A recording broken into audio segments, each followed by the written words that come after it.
We can't see everybody. Yeah. Okay, good morning, everyone. Here we are at our fourth day of SEL week. And today we have three webinars, which are part of the SEL for New Jersey webinar series. And we've been doing this for a number of years now. And what we want to do is to bring good, promising, and effective practices in SEL to all of your attention. And today we do have a great lineup of workshops. This first one, I'll tell you about that in a minute. But overall, this week, SEL for New Jersey is sponsoring 10 workshops.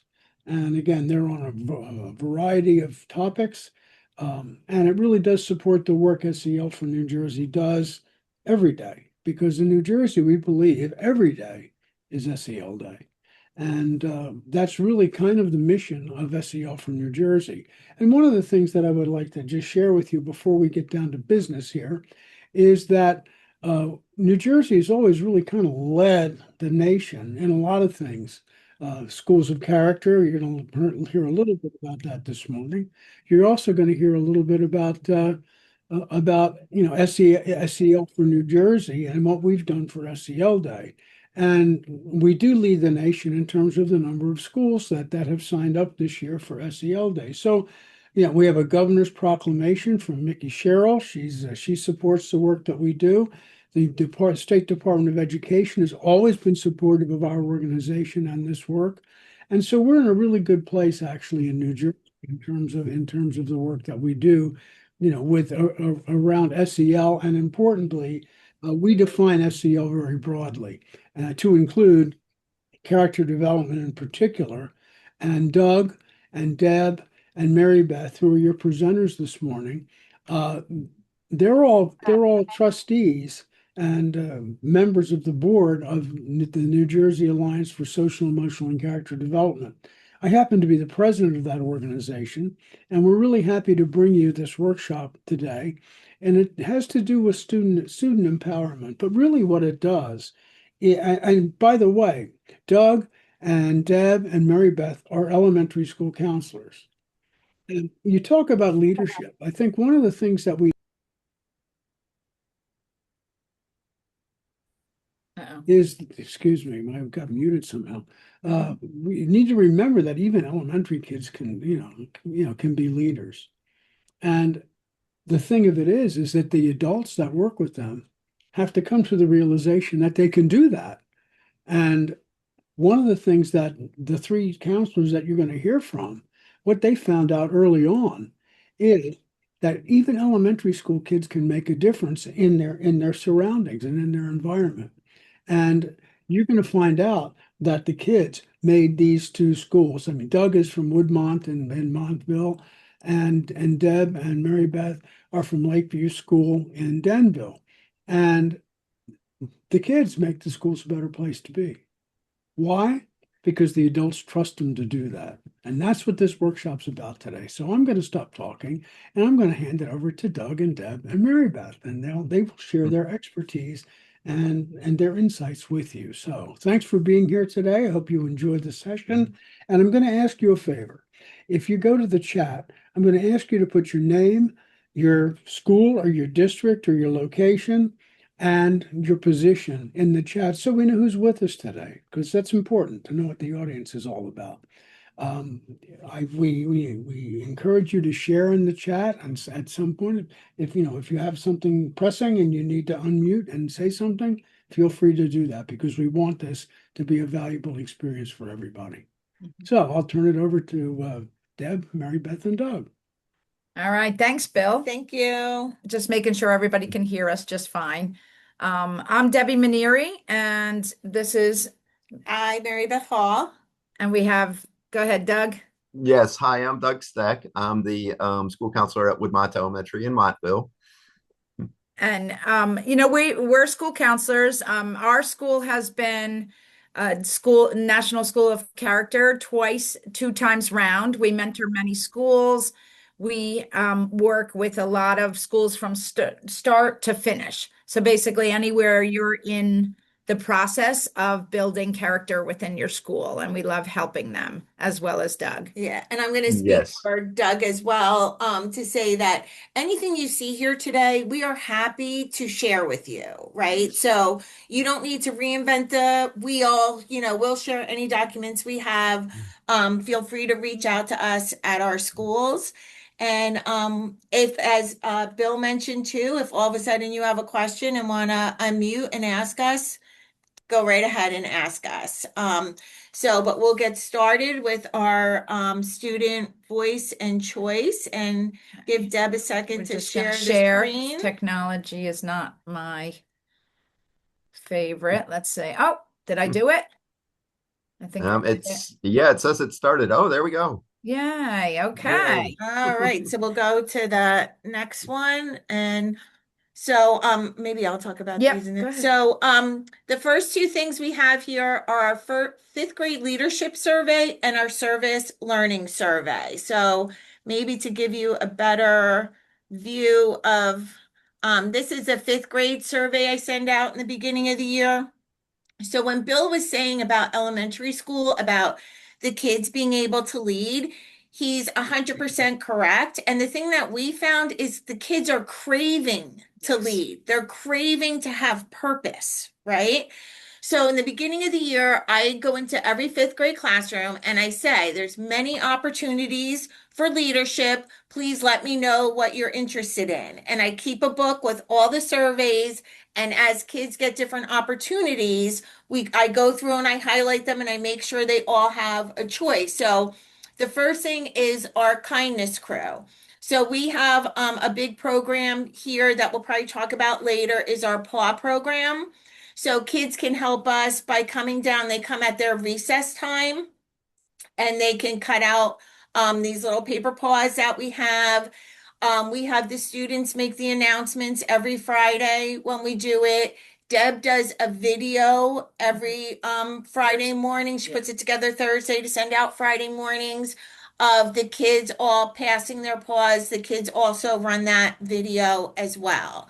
Then, aside from that, we make these little fidget bracelets. We also make stress balls and different things. I have these funny little caterpillars we make for the kids to be like a desk pet if they need them. So the kids can come at recess and make these for other people. And they understand that they're making them for students who might be feeling anxious or having different emotional things going on to help them regulate. They can also do things like new student tours, posters, assembly greeters. We do lots of assemblies. And finally, our shoe tying station, which we'll talk more about the shoe tying later. Another program, two more programs we have for fifth graders are our fifth graders and kindergarten eat lunch and have recess during the same block.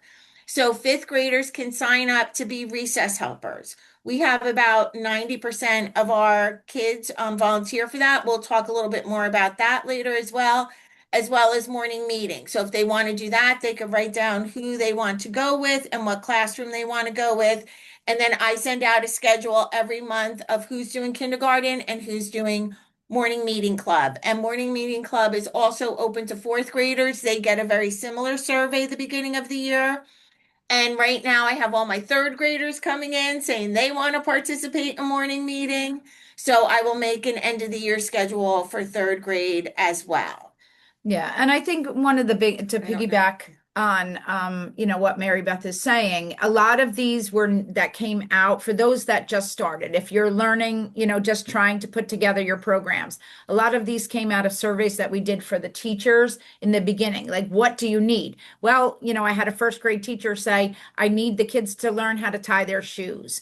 Or we need, I need help doing math problems, or we need help with this and that, and building the leaders from there. If you can tie your shoes, you can be a leader. You may not be a really good reader or, really good at math, but if you can tie your shoes, you can absolutely be a leader and have a great voice in our Yeah. school.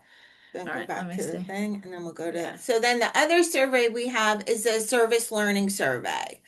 So I know for those schools out there who are trying to become a New Jersey School of Character or a National School of Character, service learning is a big piece of that.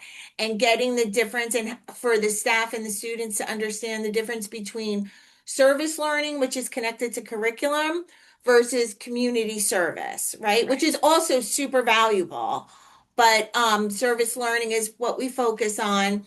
So what we do is the committee will send out a survey to all the teachers and say, we're looking for service learning ideas.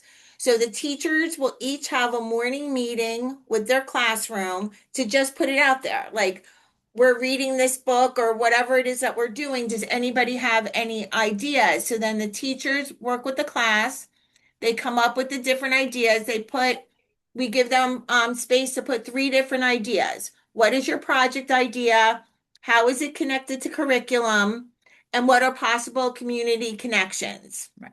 So then once the team receives all of these, we go through it to see what is the most like viable of all of them, or is there one that several people have mentioned? And that's how we come up with our service learning. But this way, everyone has a voice.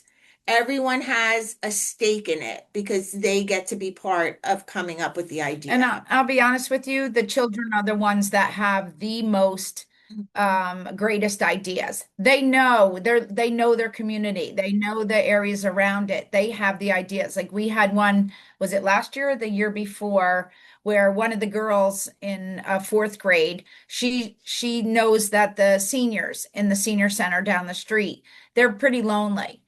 So she did some research. She went, her and her mom went, they asked about it. And then she wrote an essay and did a little bit of research on it. And they decided to make bracelets for it. So, from start to finish, right along with the reflection sheets. And a lot of kids were involved. And as far as the school connection, it was they were doing something with seniors, something with Mhm. aging and all of that kind of stuff, which I guess triggered the conversation to begin with. So I think it's important, and you'd be very surprised as to how strongly some of the kids feel about different things. And another thing we did was connected to Neurodiversity Week. So the survey went out just in time for that, and it was great because people came back with there is an organization in our town that helps adults with neurodiversity, and it was adults who had attended Lakeview. Yeah. And so we reached out to them and said, we're celebrating Neurodiversity Week. We'd like somebody to come in and maybe do morning meeting with all of us. So somebody came in, they did morning meeting with the whole school. We asked the organization what they were looking for. They wanted to start a neurodiversity section in the town library for children's books so children could better understand. So we were reading the books here at school. We had people come in. We did a whole fundraiser around if you read different books and did different things, you could earn certain points to be able to purchase these books for the library. And the organization sent us their wish list for all the books, and we were able to provide all of those books. And the kids loved it. It was It was really a great program. it was a great program. Yeah. Um, And like Mary Beth said before, we have all of these surveys. We have a lot more surveys than these. We're definitely willing to share. Don't, so that way we could give you all of the ideas. You don't have to worry about that. you want to talk about? Okay, I'll start with one of our greatest programs is Lakeview Lion Leaders, and it's basically fourth and fifth grade, uh, and people who want to be role models. So we have it. We used to have it in our schedule for different times, but this year's been a little bit more challenging with the schedule and everything. So it's mostly lunchtime or after school, or different times during the day that we work out with the teachers. And Lakeview Lion Leaders is any child, again, like I said, in fourth or fifth grade who would really like to be a leader, to be a helper. And they go through training. We have like a little training packet. They learn how to, resolve conflicts and work on social skills and things like that. They take a pledge, they get a badge, they roar, and then they're assigned. They're assigned to certain classrooms, they're assigned to certain activities throughout the school, and the expectation is that they're just going to do it. They're going to follow up. Typically ranges around 8 weeks or so. But sometimes the teachers just want them to continue, or sometimes they really want to continue, so they just keep going with it. And the expectations are you are the leader, you are the role model. So we hold them to the highest standards and all of that. How it started was the preschools here were really looking for some helpers, for some peer assistance, obviously the big ones. And the kids love it. Did I miss anything with it? No, I think here you could see Oh, our good. badge that we have for them, and our training manual, which if that's something you're interested in, we're happy to can share our yeah. training manual. The badges are important too. We have those for all our different activities. This way, if a teacher sees a student in the hall and they have their badge on, they know they're on their way to either help in a class, or we have like morning meeting badges if that's what you're doing. And it gives them a real sense of pride to have that badge. Yes. And it's something they keep. And we hear from students all the time that are no longer at Lakeview that say, "Oh, I still have it hanging up in my room." Yeah. And so it's really a nice thing for the kids. And like I said, we do hold them to higher standards, so a form goes home, a permission slip goes home, so the parents know what the expectations are and they sign off on it.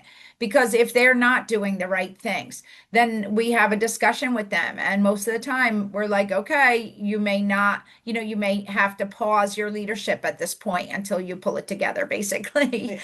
Yeah. And it works. It really does, because it's just about those conversations, right? They're kids, that everybody's going to make mistakes. We can absolutely pull it back together. And I think it's a great life lessons for them. Yeah, one of our core values is integrity. Right. So on the permission slip, it talks about all our core values, and it states if you're not showing integrity or respect or one of the core values, you may be temporarily suspended from the program.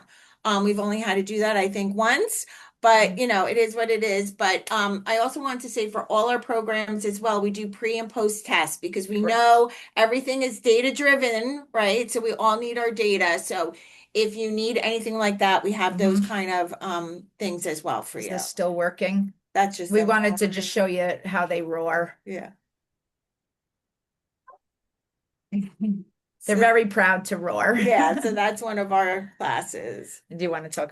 Yeah, so Kindness Crew, I talked about before, the different things that they can do, making the fidget bracelets.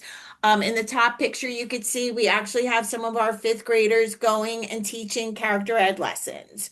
So one thing I do that I have found is kind of a win-win situation. So this group of fifth graders had come to me to talk about conflict they were having in their friend group. And so I said, and they needed coping skills. I said, I have been talking to you for years about how to resolve conflict and coping skills. I said, I would like you guys to work on making a lesson about those things to go teach the younger students. So they made a lesson, they shared it with me, and then I assigned them to go around to kindergarten, first, second grade, and teach the lessons. And I do that with quite a few groups that one are my leaders and I know can handle it. But also some of the kids who have the most difficulties also shine in those areas. So some of your behavior problem students, if you say, you know what, I know you're working on this skill. As you're working on it and getting better at it, I want you to go teach it to the younger ones.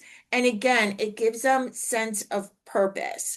And being greeters at the assemblies and presenting. Whenever Deb and I do an assembly, we do one the beginning of the year for Week of Respect. We don't hire an outside person to come in. The two of us run it. Really, the kids do. Right. So we tell the kids this is what's happening, and then they do the whole assembly, and the other kids in the school listen to them better than they're going to listen to us or listen to some outside presenter. And to piggyback on what Maribeth was saying, so a child would rather be a leader or a child who's working on being more responsible.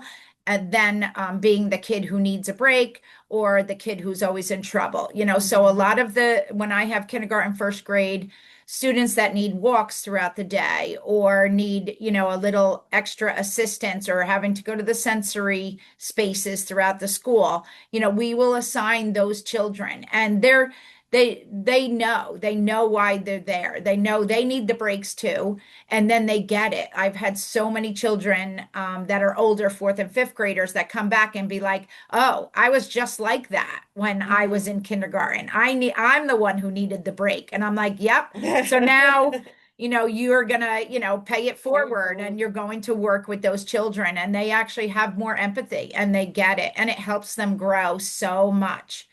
And they take pride in it. I mean, I used this example a while ago when we were at National a few years ago doing our presentation. I had a child who was having trouble every day getting off the school bus. And I had another student who was older that needed, like, he pretty much spent half the day outside of the classroom walking and stuff. And I put him in charge of getting this kid and assisting him back down to the classroom every day. And I knew full well that being away from here, I didn't need to give him a reminder. I didn't need another adult to look out for him. I knew he was going to show up there every day and make sure that kid gets to class and greet him with a smile. And, so they really have the skills. You just got to take the chance and let them do it. Yeah, and Right. the teachers really enjoy it. I've got one fourth grader who, quite frankly, was just driving the teacher crazy, right? He was just always up and about and all over the room. And so we gave him a group of first graders to walk. He started out with one. Now he's like the Oh, Pied yeah. Piper. He's got like a whole crew of first graders that he takes on a walk.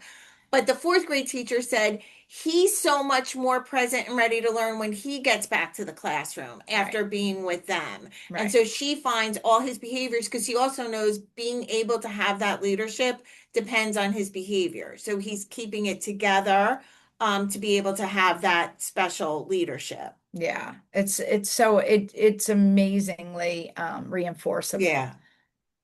All right. No, that's yeah. Kindergarten recess helpers. I run kindergarten recess every single day. I've been here at Lakeview for 22 years. I've probably been running it for about 20. And I like doing it being as the counselor. There's about 125 students on average. And of course, let's be real, they're just learning how to be humans, never mind little 5-year-olds and all of that.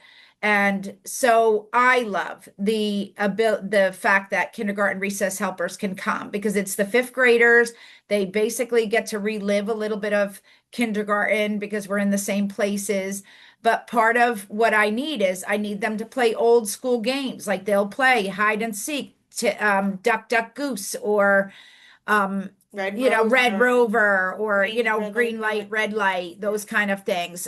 Tying shoes, zipping coats. Because if I spent the whole time tying shoes, I would never even be able to look yeah. out at anyone. So it really helps that and conflict. I'll give you a perfect example. We have a child here in kindergarten that really, really struggles behaviorally, a little girl. And she just loses her mind a lot of times. Like she goes into these fits. And she wanted to help with the shed the one day. If you could see it in the picture, we afterwards, I have children put all the toys back into the shed. And it was not her turn. And she was getting very upset. And one of my fifth graders walked up and said, "Let's go chat." And they took a little walk. And she came back and like 2 minutes later and was like, "I understand. I'll wait my turn," and all of this kind. They high-fived and they walked away. So that fifth grader was able to, help her process that information and all of that. And my kindergartners look so forward to seeing the fifth graders when they're in an activity or something and they're not there. They're like, "Where are the fifth graders? What are we going to do today?" And they eat lunch with them, they help them, and it is a fabulous program. I know I cannot do without it. Um, and It's nice. It gives some of the fifth graders a break from the fifth grade drop. social pressure also out on the fifth grade playground. So they get to be with the kindergartners and eat lunch with them. And again, all our programs are also built around not just building up the esteem of the kids involved, but it's building up the community. It's taking Right. a large school and making it smaller because we're having lots of cross grade interaction. So when you're in the hallway and you're a kindergartner and you see the big fifth graders, they're not scary. Those are the kids that come hang out with you at lunch and recess. Right. And it makes a tighter community. And same thing, the fifth graders see the little ones in school and they're not acting up in the hallway because they know those little kindergartners or first graders are looking to them for that role modeling. And our school, I don't know that we said it, but we have and we average around 800 students at any time throughout the year. So it is a pretty big school. Morning meeting club. The thing I love about morning meeting club was a group of third graders came to us, I don't know, like 9, 10 years ago, and said, because every classroom was doing morning meeting. And a group came to us and said, Mrs. Hall, could we go do morning meeting for somebody else? We'd like to run them ourselves. And we are like, of course, right? So from that conversation came morning meeting club. And again, that comes from our surveys in the beginning of the year. You let us know if you're interested, and then I will create time for that to happen. I create the schedule for it. If you don't sign up in the beginning of the year and you change your mind and want to join later, you're always welcome to join. And again, they go to all the younger grades and it creates that tighter community. Instead of everybody being strangers, everyone is in each other's classroom. And also, part of the leadership and the voice piece is they are responsible for planning the morning Yes. meetings.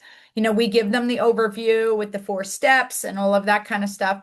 But yet they have to come and they have to actually, their application form that Yeah. they give to Maribeth has it on the back. What are your 4 meetings that you're going to plan? What are you going to do? If they need some help, we always gladly do that.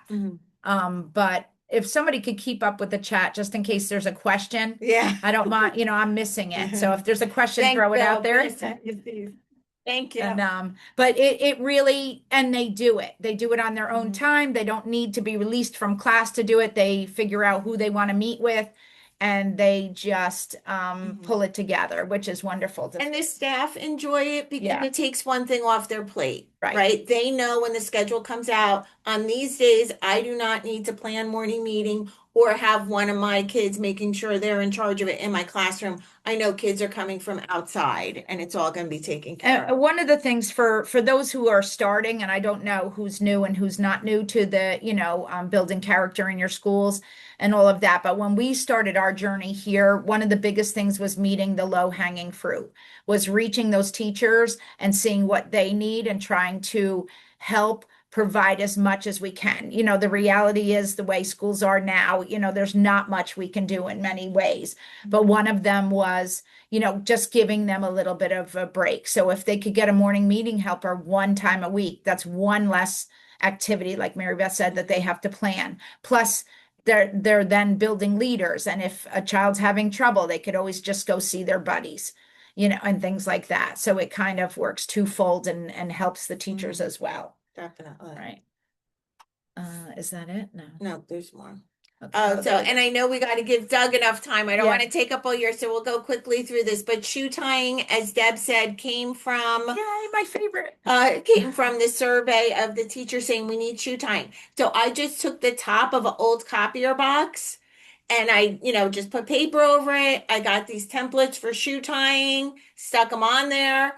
We found out who knew how to tie shoes. We said, go ahead. And this is like on an indoor recess one day, what will happen that the kids can all learn how to tie shoes. And they just show up at the boxes. The kindergartners know, or the first graders know, that it's time. If they doing it during a classroom time, they go in the back. And I just announce, if you don't know how to tie your shoes, you should be heading over there. Yeah. And we even allow, if a kindergartner knows how to tie shoes or a first grader knows how to tie shoes, they can then sit across and teach some of the other kids.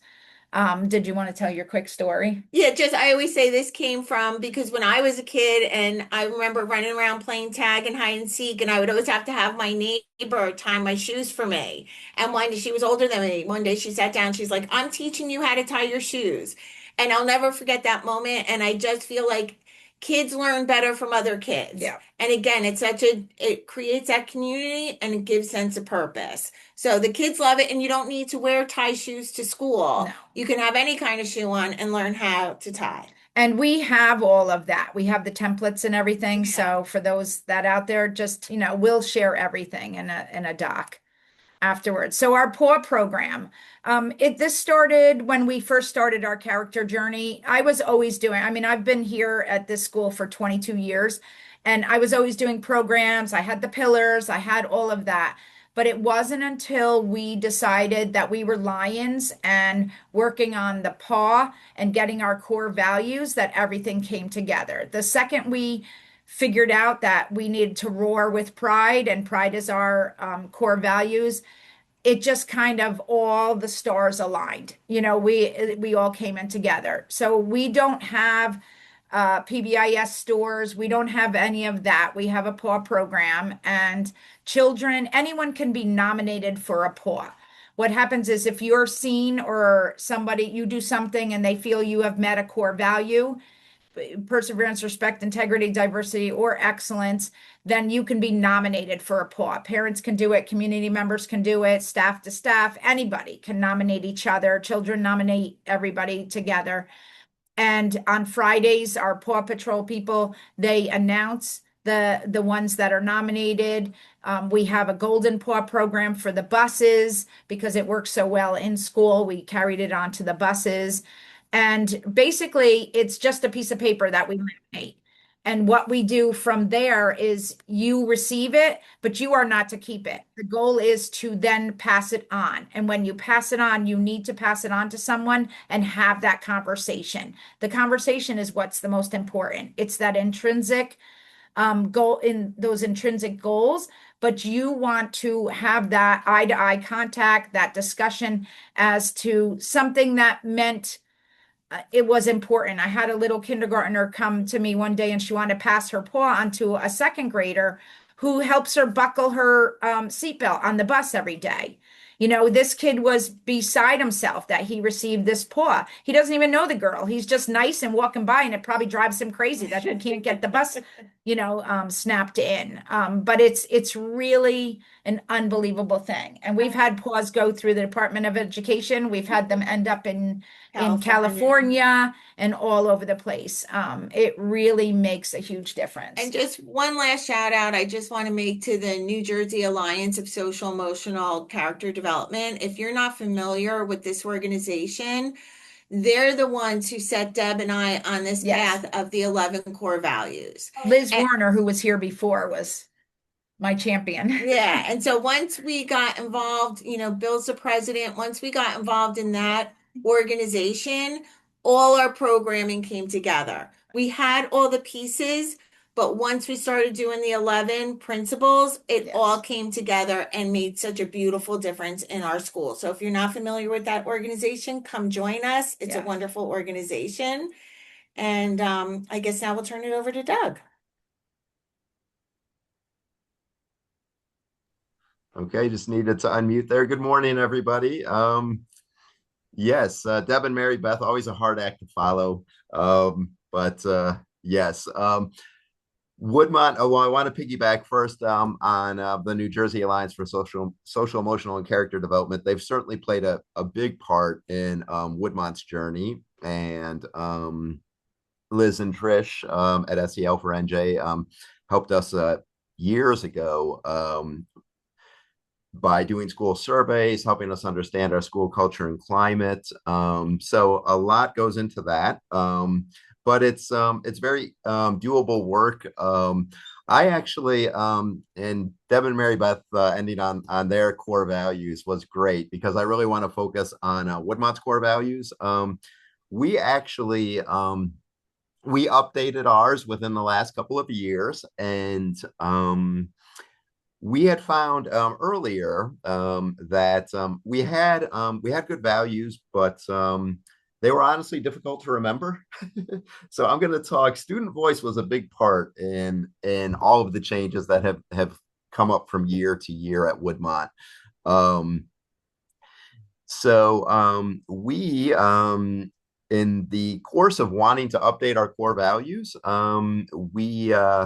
we went into classrooms. Teachers had conversations with students. I had conversations with students. And what we found was that our previous core values, quite honestly, were hard for some of our younger students to remember. The previous ones were be a good citizen, show respect and responsibility, things that for our youngest kids, it was a lot to remember, quite frankly. So we formed a committee and we surveyed parents and students, and we updated our pause promises within the last couple of years. And we now have new ones. Pause is our mascot, much beloved mascot. So we have, he makes various appearances all the time in various classrooms. We have a little pause mascot costume. Various staff members don that for various occasions. Everybody wants to know who's pause, but that remains a mystery. So our updated core values that were voted on are pause, and we are polite, accepting others, working hard, and showing kindness. Now, a lot of thought went into this, and I'm going to kind of take you through that process. We had a committee that met on this and discussed this in pretty great detail. And the P, polite, was chosen specifically for our youngest learners, because our kindergarten and first grade teachers in particular, and students also, you know, they were focused on politeness. They weren't quite ready for student leadership yet. They were learning the rules of being human, as Deb and Maribeth explained. So we focus on politeness with our kindergartners, first and second graders. Treat others how you want to be treated. Take turns. Don't cut in line. The real building blocks. Accepting others was extremely intentional.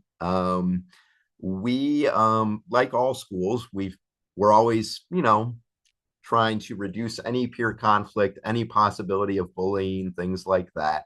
And we found we're a very culturally diverse school, and we found that accepting others was something we really needed to focus on. Oftentimes kids would, sometimes even not intending to be bullying in any way, they were curious about each other. They might ask about people's food, people's cultures, and sometimes feelings would get hurt. And sometimes students didn't really know how to be sensitive around those differences. So that was really a core mission of ours that really took shape. So we insisted that accepting others had to be part of things. And we explained to students, we don't expect you to be friends with everyone here. We're about half the size of Lakeview, but with 400 students, we don't expect you to be friends with everyone. You're not going to know everyone, but we must be accepting of everyone. Working hard. We have a real credo that's communicated to students, and it is led by our principal, but also communicated by teachers as well. We work very hard not to measure student success by comparing students to each other or even to benchmarks. What we do is we conference with each student, and we look at their own growth numbers. And that is solely what we look at, is individual growth. So in other words, if I'm talking with a student, and this frequently happens, maybe on the comparison charts academically, they might be second or third to the lowest in their class. But we work really hard to create and accentuate student growth. So I will sit with that student, and there's a very good chance that student's spring numbers maybe rose by 40 points from their fall numbers on any given assessment. We celebrate that. That's a real conscious effort. And showing kindness, yeah, those are the additional acts beyond being polite. So that really takes us across the kindergarten through fifth grade spectrum. Now, when you think about core values, and Deb and Maribeth, they always do a great job discussing this too. Repetition. If we can move to the next slide. Yeah, repetition is something that has to happen. So here we have the Woodmont way. We close our morning announcements with this pledge every single day. So every single morning of the school year, you will hear in every classroom, and me leading this in morning announcements along with some of our fifth grade students, the Woodmont way. So we say every moment of every day, we do things the Woodmont way. We are polite, accepting others, working hard, showing kindness.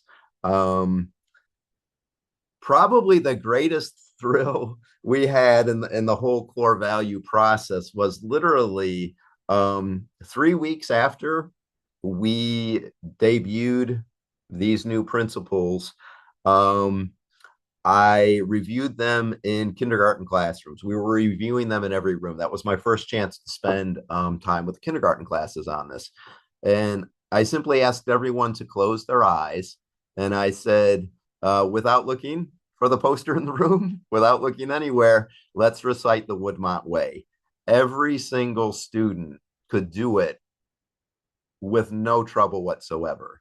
And what we find is that students really do learn to focus on those core values once they're learned, once they're literally recited and remembered.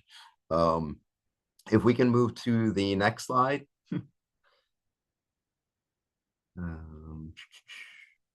Yes. So here we have, going along with the pause promises, we have, this is something that every student who receives a disciplinary action of any kind, and it's elementary school, so nobody's getting like a 10-day suspension or anything. These are reflections in the classroom, reflections with teachers, reflections with me. But every student who violates a pause promise in any way completes one of these for us. And for students who either request it, every single one is completed with a teacher. Students are never doing this on their own. So there's always an adult leading them through this process and discussing this with them. Students can request to meet with me. For students who have multiple reflection sheets completed, I'll go ahead, schedule a meeting with them, with their teacher. Usually the parents might be involved in that as well, and we'll discuss, which pause promises are hard for you. Which ones do you need help with? So here we see the questions. What happened? Draw or write what happened. So most of my kindergartners will give us drawings, a lot of them. They might give us 1 or 2 words. So, we'll get 2 students maybe side by side, and then a kindergartner will write, pushed him, or something like that. How did your choice affect you and others? So again, reflection really, with core values, it's always about reflection. What are students learning? How are they applying the core values? And how can we discuss what they're learning with them? What could you do differently next time? Which pause promise connects to this situation? You have to specify which promise you think you broke. How were you feeling at the time, and how are you feeling now? Happy, sad, angry, frustrated. And then the final piece they complete is my commitment to the Woodmont way. Next time I will. And then they have to either write, draw, and or discuss with the adult working with them what they'll do differently next time. We much like Deb and Maribeth, probably the first thing I would recommend in terms of kind of doing building wide initiatives to build character in school climate and student voice, start with what you have. We've had for years a wonderful school safety patrol that's run by one of our 5th grade teachers. Every single 5th grader is part of that. We also have a student council that includes almost all 4th and 5th graders. It's optional, but almost everyone participates. Much of our cross grade level work, which is really key for any school of character, any school looking to do this kind of work, bringing students from all grade levels together with each other, like Deb and Maribeth's recess programs do, and so many other things. We do a lot of that at Woodmont. Our student council just came to me and our principal and said, we want to make sure that throughout indoor recesses, we have reading buddies who visit all of the kindergarten classrooms. So our student council members, a couple times a week, spend their entire recess period reading and having lunch with our kindergarten students. So that's been a big initiative for us. Peer mentoring takes place here at Woodmont. We make efforts to find out which kids are struggling socially or emotionally in our kindergarten, first or second grade classrooms, and then we'll pair them with third, fourth, or fifth grade students, trying to find a partner for each specific child. And typically once a week we try to bring them together as well. Some of the ways we've used surveys. A few years back, we redecorated our bathrooms. We put students in charge of that. They chose the paint colors. They actually worked with our art teacher using stencils to paint the bathrooms, paint the designs. I did not, unfortunately, I wasn't quick enough to think to include pictures of the bathrooms in my slide, but I can still tell you the girls' upstairs bathroom is painted lilac rose. Because I will never forget the day that we announced the winners. We did a Google survey. Google surveys, by the way, I saw Deb and Maribeth use them. I cannot recommend them enough. We do our student, parent, and staff surveys each spring that way. We do a lot of informal surveys, including the paint colors for the bathrooms, what students might like featured in an assembly, what classroom lessons they might like from me. We very frequently survey students on things like that. We also, this year, kind of as an extension to the Pause Promises, we debuted some posters in our room, which our Pause Promises kept. And basically, as we talk about a lot, the goal for Schools of Character is to try to move students away from extrinsic rewards to more intrinsic rewards, wanting to be kind to one another and to people that they encounter in school, simply because it makes them feel good and there's a good feeling for everyone involved. So we have Pause Promises kept posters in every classroom and common areas in the building, and students can literally just give a shout out to another student. We have markers close to each one. So if you have a friend, a classmate who did something kind and you want them recognized, you literally just grab a marker, write their first name up on the board, write their kind action.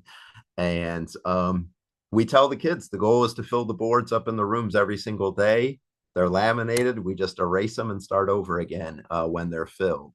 So like Deb and Maribeth mentioned, nothing gets kids more excited than praise and inclusion and positive comments from their peers. We do that all day long, but if a classmate says, Doug did something great and I want to recognize him, it means something special to the kids on a whole different level. Think about your brand. I give my principal full credit on this. He's been with us about, I think 15 years now. I've been here 20 years. And when he started with us, he said, Doug, I want us to figure out what our brand is. And I looked at him like he was crazy. And I was like, what do you mean?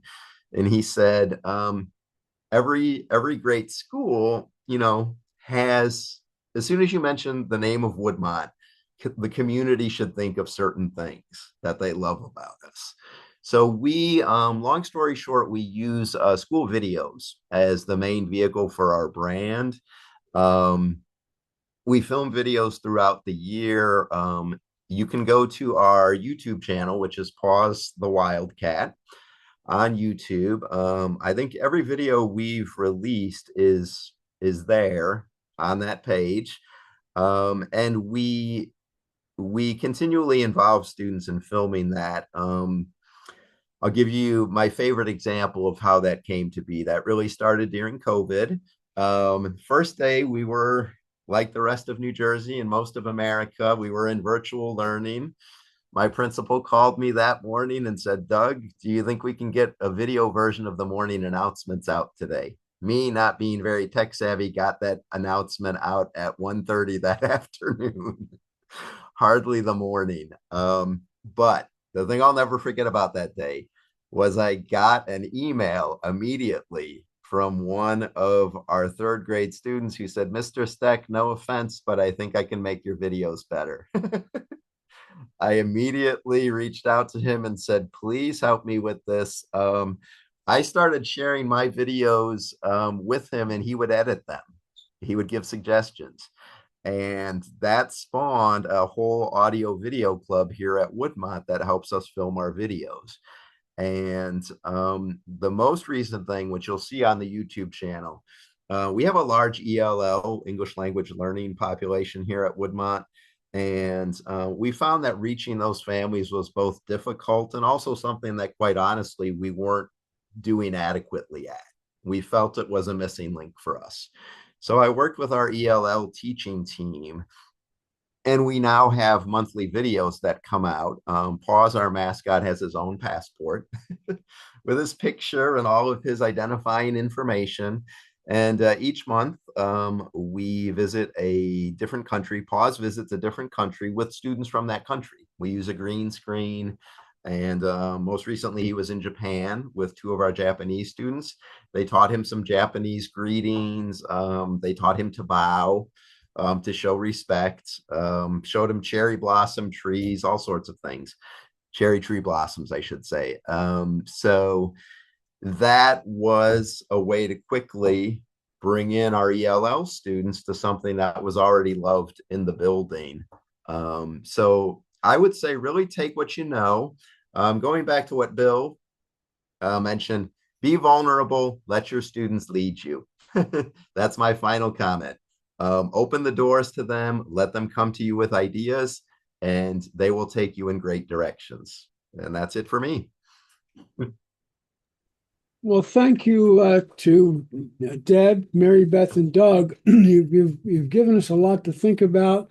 You've shared a lot of strategies that we know that they work because believe me, I've been to both of those schools, both Woodmont and Valley View. They're terrific. Lakeview, they're terrific schools, and it's because the students are fully engaged in the life of the school.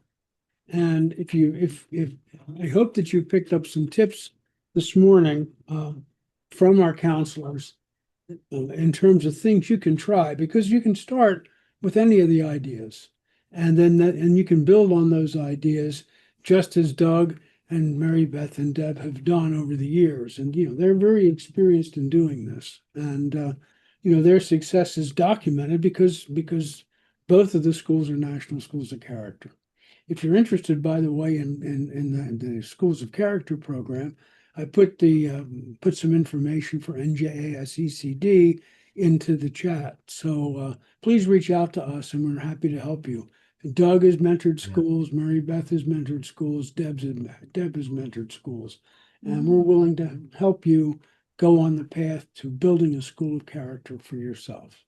So with that, I'll turn it over to Liz, who will close out this morning, and we thank you for being here. Right. Well, thank you so much, lovely presenters. And it's so wonderful that we've been working with each other in different ways for the last 10 years or so. So it's just wonderful to see the work that's continued and how amazingly. So thank you so much. We are going to hop over to our next webinar, which starts in 7 minutes. So I hope many of you will be able to join us. And these recordings of these webinars will be available on the SEL4NJ website, and as well as samples of the PowerPoints and the resources. So we're so grateful to all of our lovely presenters and partners and collaborators in this, that we're able to make these amazing resources available to many throughout the state and nationally. So hope to see you at the next webinar. And thank you guys, Doug, Maribeth, and Deb. That was wonderful. Very welcome. Thanks, everybody. Bye. Take care. So nice to spend the time with you. Thanks. Yeah.